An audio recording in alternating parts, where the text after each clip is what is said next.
All right. Welcome, welcome, welcome. Uh, it is great to be on this afternoon. I wanted to create some space today, just some time. I've been receiving dozens of messages. I had probably upwards of maybe 120 different text messages from people who seem to be struggling in this moment after this election and now seeing all of the presidential appointments that are occurring in this moment. And so people are up in arms. And I wanted to come on today and hold some space and maybe be in community with folks. So I will wait just a few moments to see if people join or more people join this live. Um, if as you join, please leave comments so that I know that you're on. Say hello. Um, I too, I will respond. I'm going to try and repost. Um, 1 second. 1 second.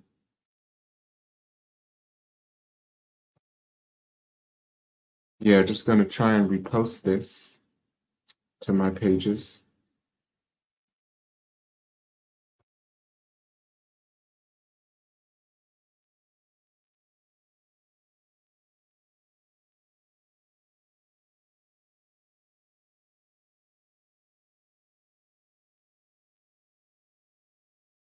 Uh, so I won't be long. I guess I can just get started. Yeah, I came on to talk about American delusion and the politics of white supremacy. I think much of the reason why, um, hold on for 1 second.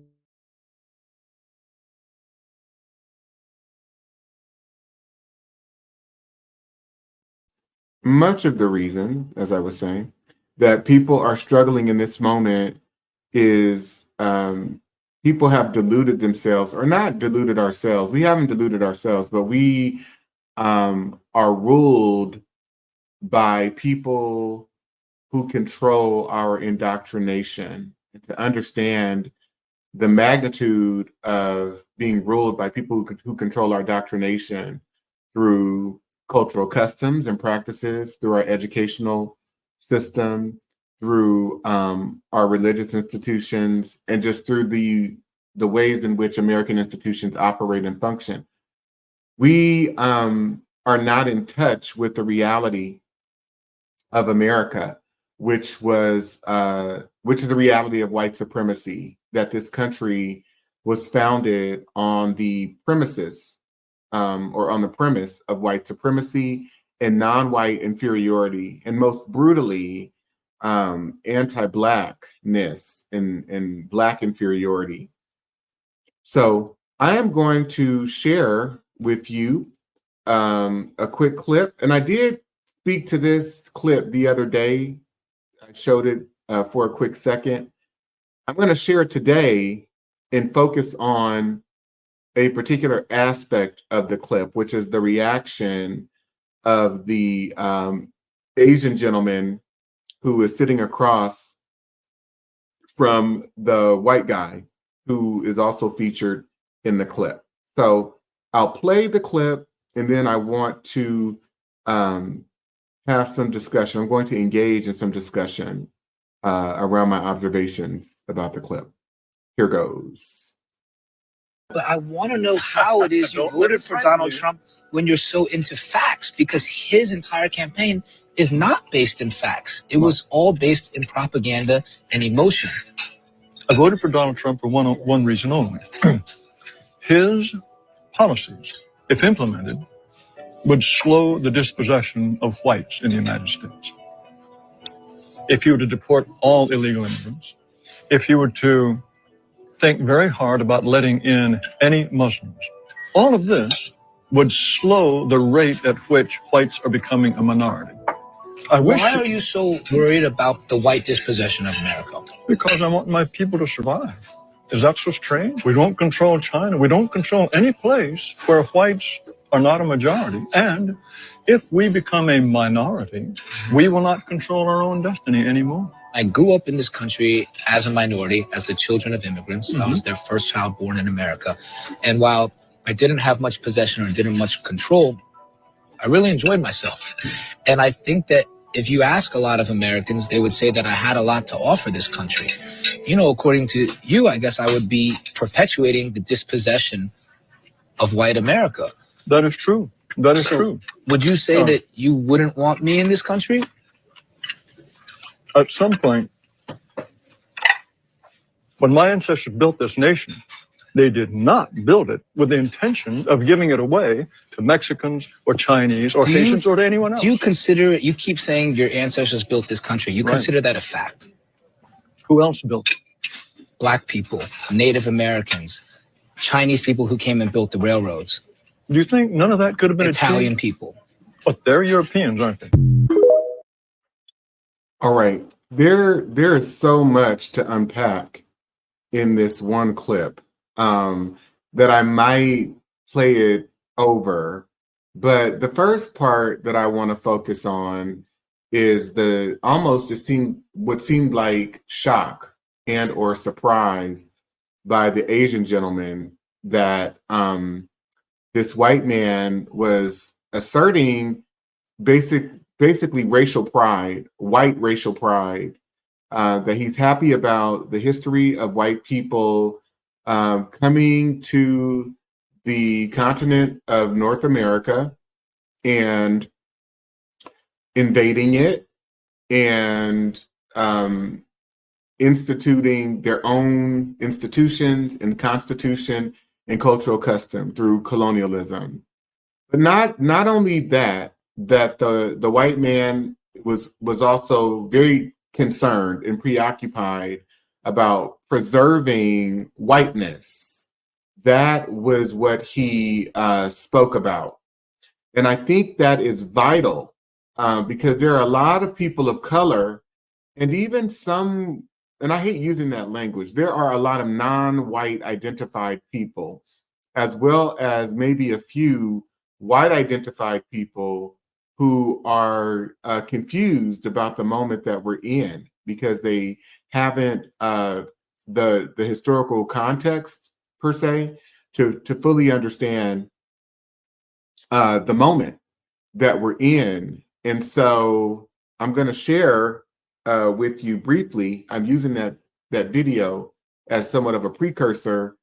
But the white guy is not concerned about American survival or our country as a country, as an American country, or the United States of America surviving or thriving without white people. His concern is that he feels, and there are a lot of white people who feel this way, that white people are being dispossessed in this moment, which is why through this next administration, through the Trump administration, Agenda 47, we are about to see an overhaul of our institutions that are aimed at, or they're going to be retrofitted in a sense to target or construct or restructure programs and access to opportunities for white people because they believe that white people are being dispossessed.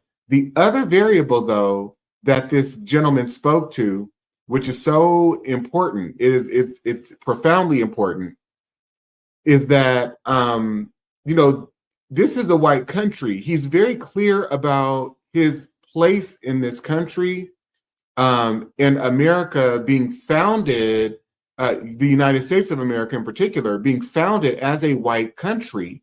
And there are many non-white people who either don't know that history, who don't understand it. And so non-white people in this moment are, as we have always been, unfortunately, living in a delusion, living in a falsehood, a distorted mindset that is necessarily not rooted in fact or reality. because I hear a lot of non-white people, and particularly Black people, talking about our founding fathers, and America was supposed to be the country of the free, the land of the free, and the home of the brave. And whoever asserted that to be true or accurate or factual as it pertains to non-white people, it was not founded on that premise at all whatsoever. And most white people do not live by that premise that this is a free country for everyone, all racial and ethnic people. White people have held on to their knowingness and the reality that this was founded as a white country with the intentions of white supremacy being the cultural fabric of the United States of America. And so if you look at, for example, the Naturalization Act of 1790, this is the 12th day of August, 1790, the United States Congress, arranges or designs and confers on this piece of legislation, which is one of the first pieces of legislation, if not the first piece of legislation that constitutes citizenship here in this country. So it says, be it enacted by the Senate and House of Representatives of the United States of America in Congress assembled, that any alien being a free white person who shall have resided within the limits under the jurisdiction of the United States for the term of 2 years may be admitted to become a citizen thereof. So citizenship, one's Americanness, one's place of value in this country is predicated upon whiteness. White is the variable upon which the United States of America was founded. And so when you hear this gentleman who's sitting with this Asian guy at dinner very casually, and I'm going to play this again, and he says that, when my forefathers founded this country, they didn't intend to give it away. He is absolutely correct. He's absolutely correct. And it is the Asian guy that cannot wrap his head around what this white guy is saying. So I'm going to play this video one more time, and I want you to think about it from the vantage point that whiteness and white supremacy have been and remain the intentions of most white people in this country. And I'd love for you, because I see some people who are on with me, just type your comments in the chat, type them on whatever medium you're on, and let me know you're here, and let me know what you think about what I'm saying. But I want to know how it is you voted for Donald Trump when you're so into facts, because his entire campaign is not based in facts. It was all based in propaganda and emotion. I voted for Donald Trump for one reason only. His policies, if implemented, would slow the dispossession of whites in the United States.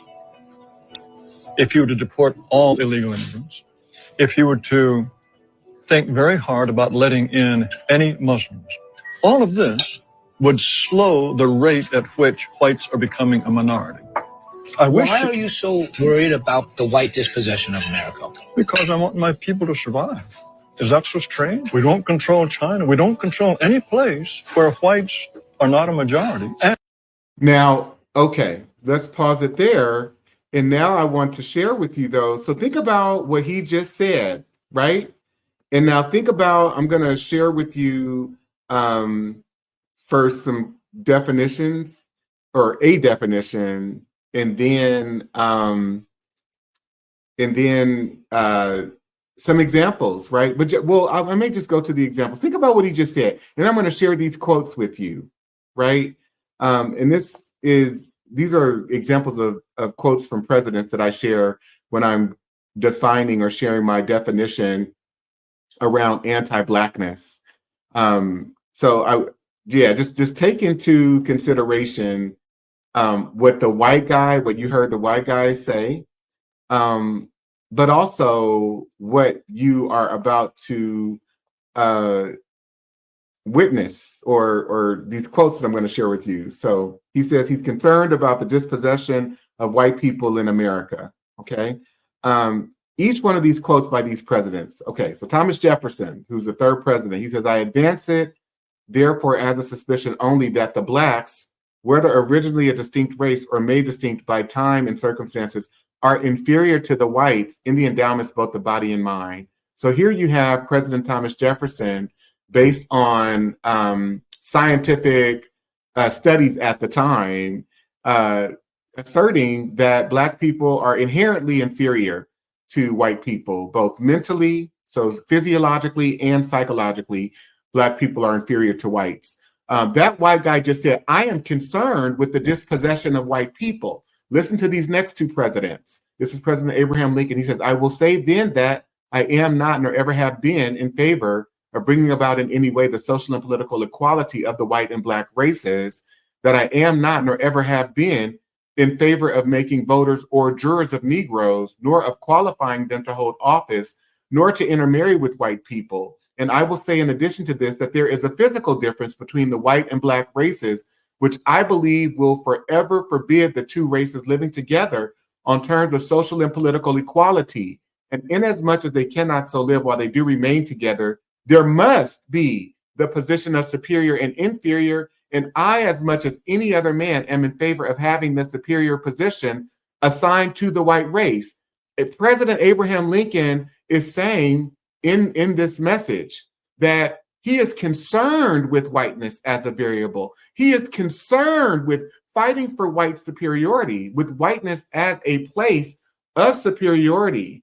And so the politics of whiteness, preserving white superiority, preserving the existence of white people through white racial control, granting access to unmitigated,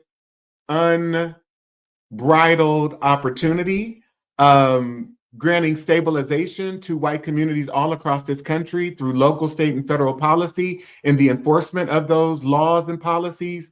White people understand the politics of whiteness. They understand the politics of white supremacy. They also understand the politics of anti-non-whiteness and anti-Blackness. And I think that is, unfortunately, what a lot of non-white people struggle with, because we truly, the ways that we're indoctrinated, the ways that we are educated and taught to look at like the history of this country, where we are in this moment, in the future, it's almost like we are trained to be delusional in a thought process that sets progress as this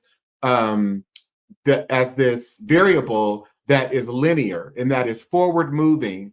And just because time moves forward does not mean that progress is aligned or parallel with time.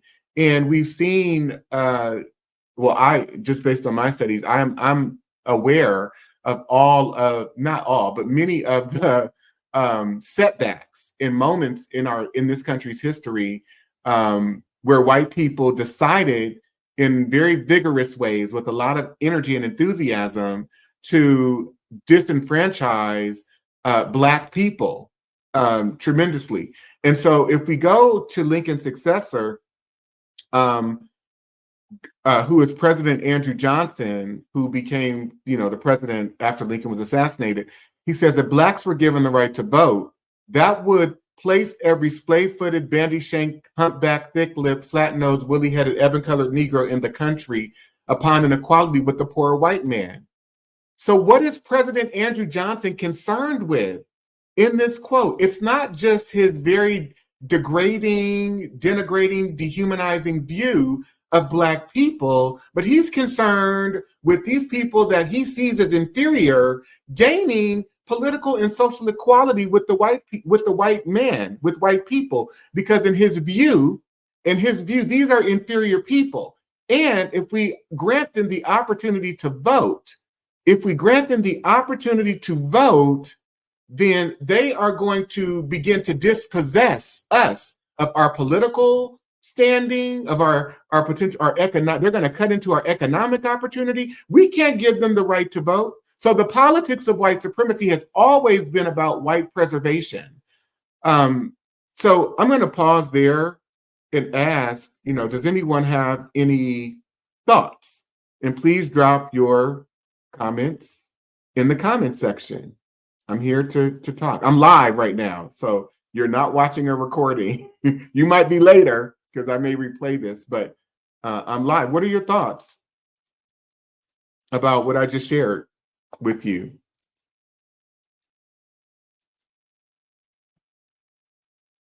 One second. Didn't mean to do that.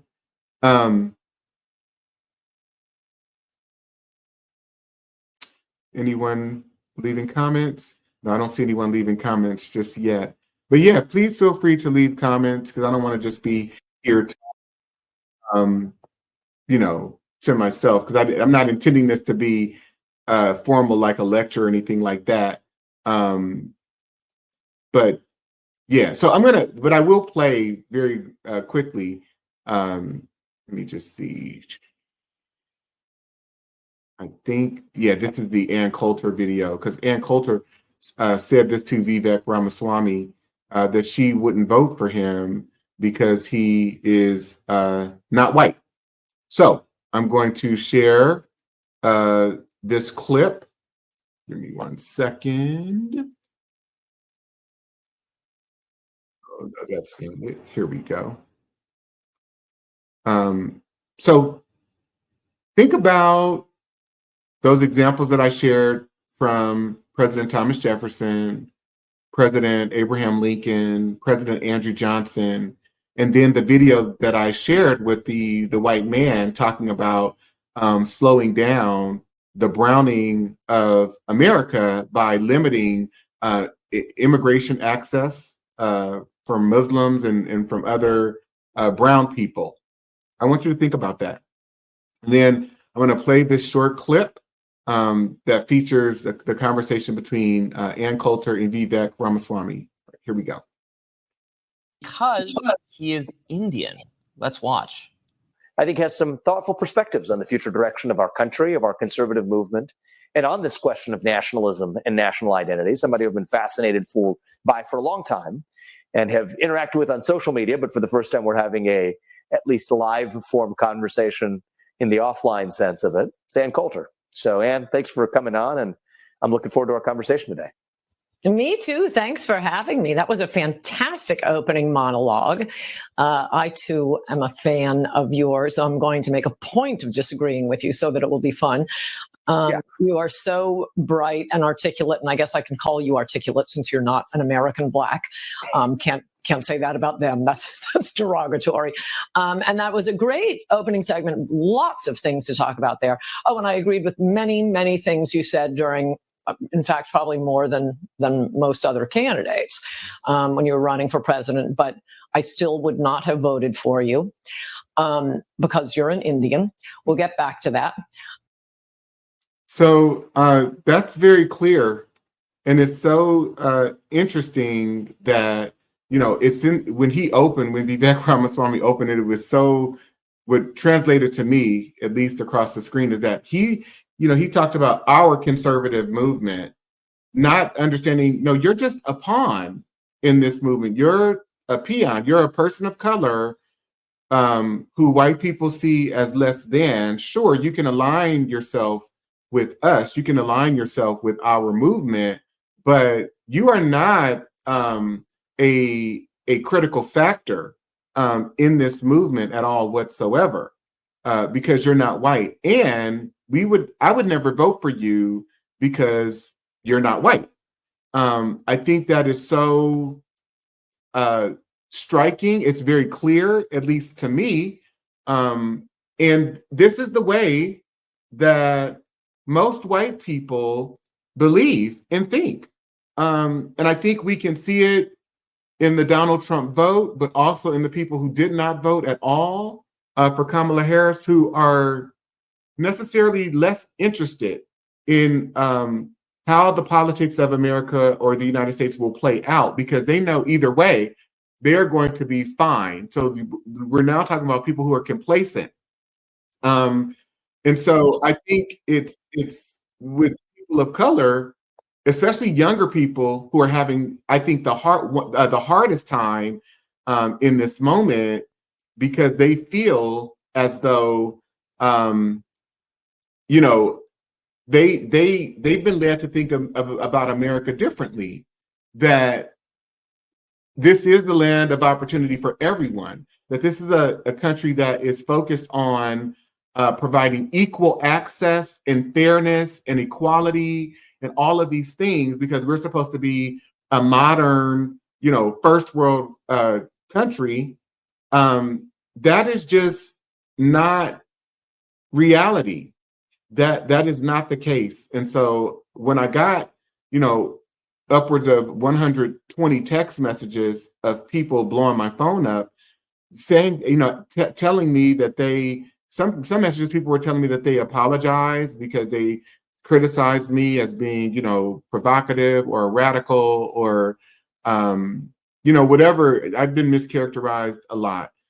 And then some people were just in shock and asking me, what are we going to do? And most of these text messages came from people who thought that I was being either too radical or too extreme or provocative in my dialogue, or in my, not dialogue, but in my discourse. And they were apologizing to me after last week. And I appreciate that.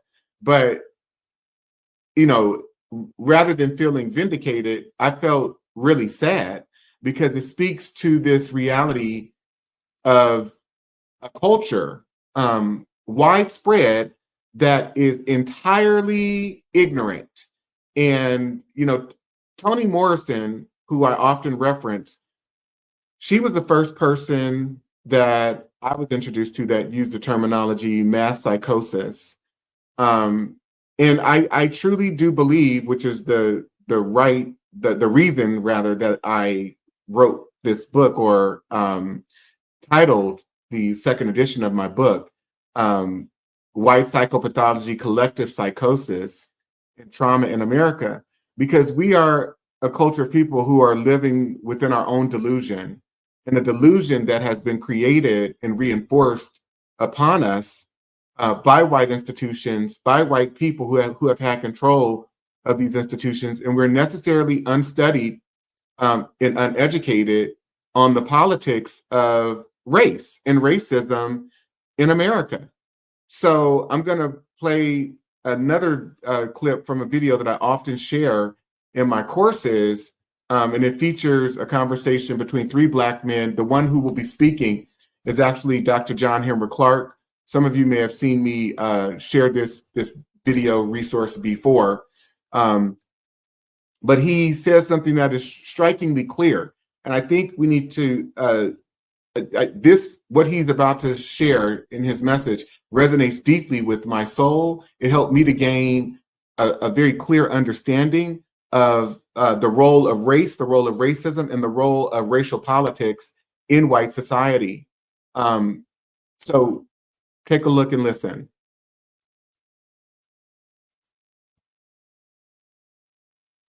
Oh, 1 second. Here we go. A Black educational consultant firm, and is an outstanding author. 1 second. Okay. Let me speed this up. Okay. I had it queued up and then I don't know what happened. So in their minds on trying to find solutions to those problems. In most cases, they're being educated to say the drug problem how to use methadone. Now, look, let's deal with our own historical naivete. Until we deal with it, we're not going any place. Black people have no right to expect anything from this establishment because it wasn't set up for them. They wasn't brought to this country to be given democracy. They was brought to this country to do some work, to labor and to obey. Okay, let's take that point.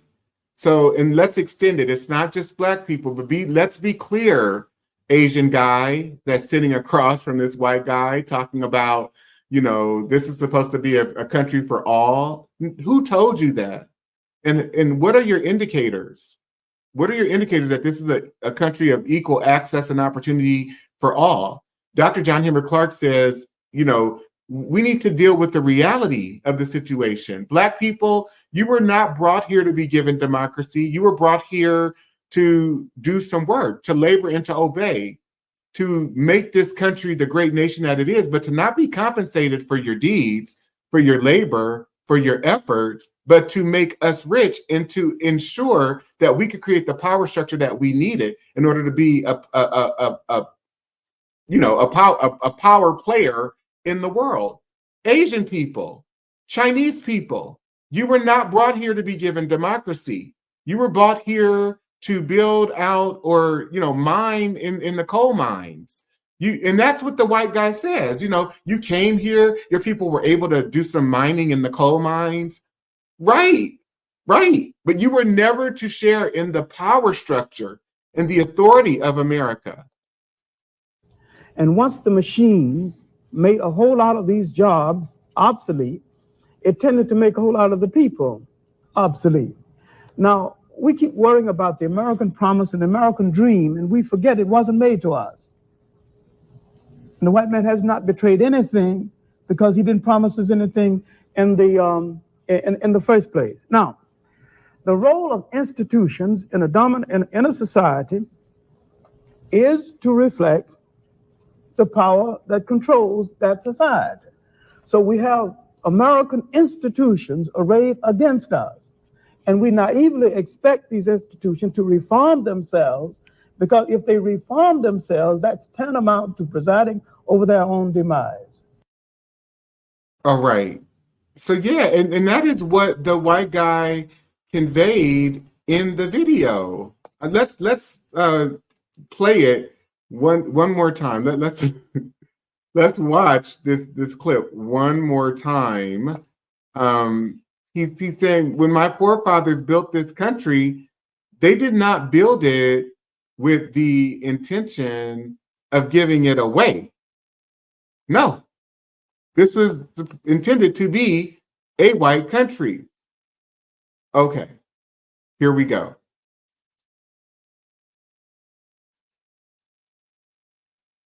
But I want to know how it is you voted for Donald Trump when you're so into facts, because his entire campaign is not based in facts. It was all based in propaganda and emotion. I voted for Donald Trump for one reason only. His policies, if implemented, would slow the dispossession of whites in the United States. If you were to deport all illegal immigrants, if you were to think very hard about letting in any Muslims, all of this would slow the rate at which whites are becoming a minority. Why are you so worried about the white dispossession of America? Because I want my people to survive. And I think that is such a critical question. Why are you so worried about the white dispossession of America? Like, we're all human beings, but you're worried about white people. You're worried about white Americans. I thought that we were all Americans. And what I believe in my work, and I write about this, that white people are obsessed with whiteness, that they have become psychotic over it because they see it as a variable to protect. They see it as something of tremendous value. And Cheryl Harris writes about this in her paper, Whiteness is Property, that not only is it an asset, but they see it as the most valuable asset that they have. And so this is not about preserving the United States of America and its institutions for the thrivance of American people. This is about preserving America for white American people. Let's be very clear. And so Black people, non-white people find themselves in mentally and emotionally breaking down in this moment because they haven't fully understood the significance of white supremacy. White people see it as the most valuable asset that they need to protect. Is that so strange? We don't control China. We don't control any place where whites are not a majority. And if we become a minority, we will not control our own destiny anymore. I grew up in this country as a minority, as the children of immigrants. I was their first child born in America. And while I didn't have much possession or didn't much control, I really enjoyed myself. And I think that if you ask a lot of Americans, they would say that I had a lot to offer this country. You know, according to you, I guess I would be perpetuating the dispossession of white America. That is true. That is true. Would you say that you wouldn't want me in this country? At some point, When my ancestors built this nation, they did not build it with the intention of giving it away to Mexicans or Chinese or Haitians or to anyone else. Do you consider, you keep saying your ancestors built this country. You consider that a fact? Who else built it? Do you all hear that? I mean, it's very, very clear. And it's evidenced in not just this conversation, not this conversational exchange that's going back and forth between these two men, but it's evidenced in all of the appointments that Donald Trump has made over the last week or throughout this week, right? You know, I go to some of the historical context on how, for example, white people looked at Asian people, you know, dating back to like the early 20th century. So I'll go to this is a letter, I think, from the California governor to the governor of Washington in 1921. And this is right before they rallied for the legislation that would become the ban on immigration from Asian countries, specifically from Japanese, because there was already a Chinese Exclusion Act in place. But they considered Japanese people, Asian people, unassimilable aliens.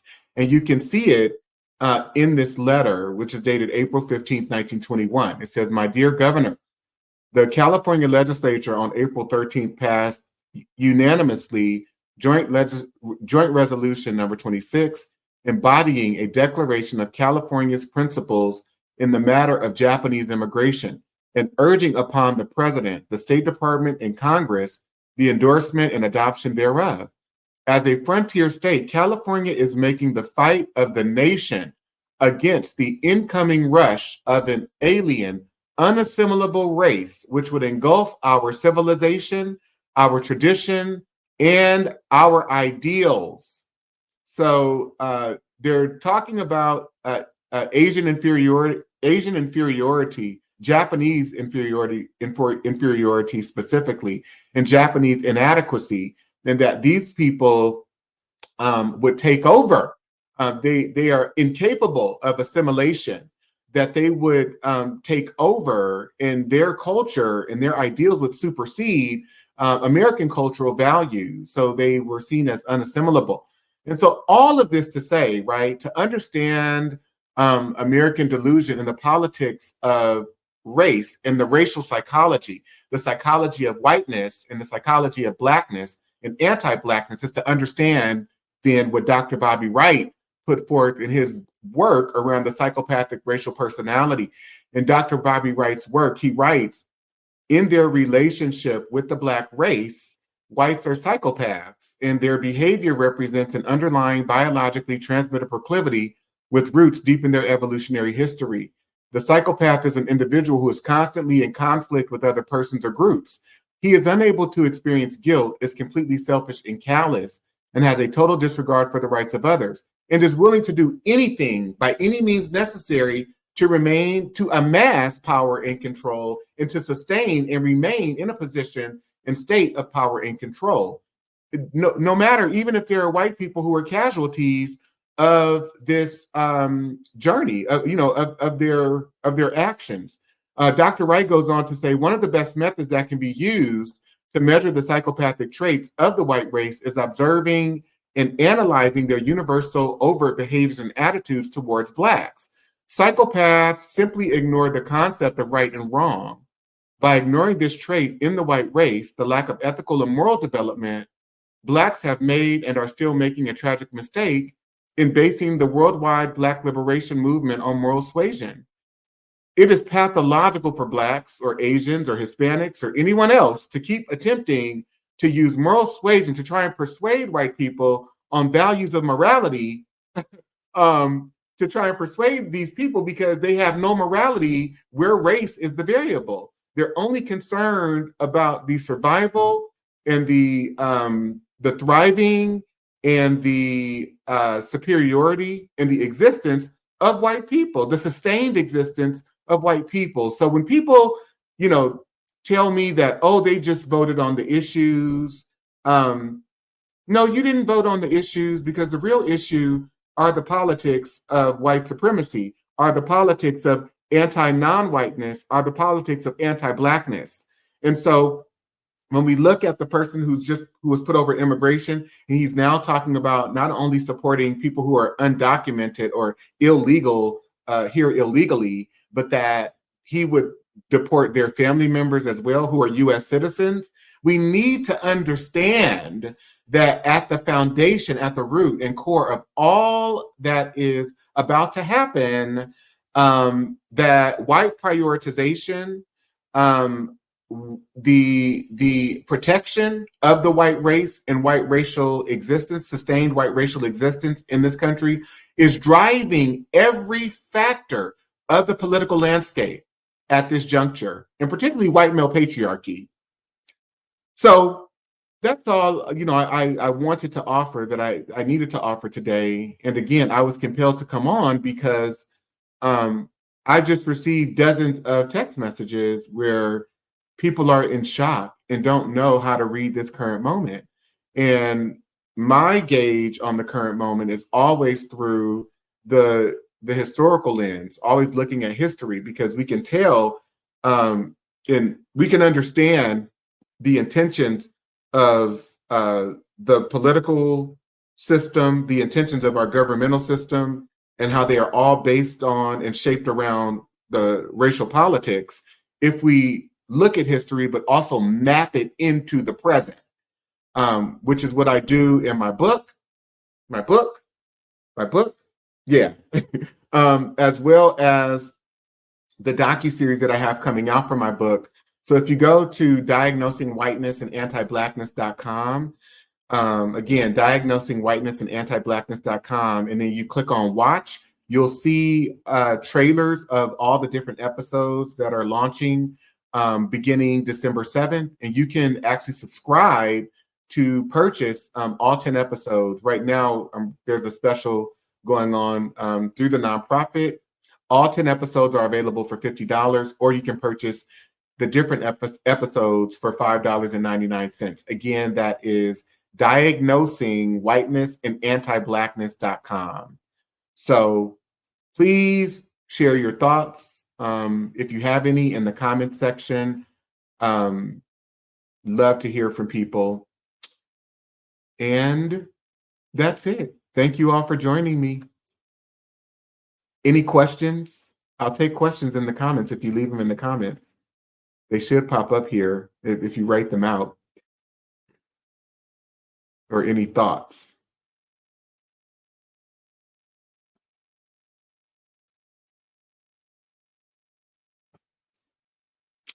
Nope. Okay, I'll put that in the chat again, just the address.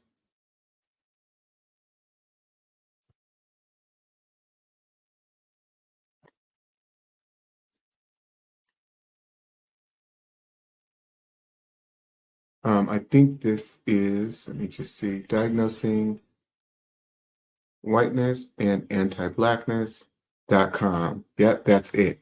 So I just put the address in the chat again. If you are leaving comments, I can't see them.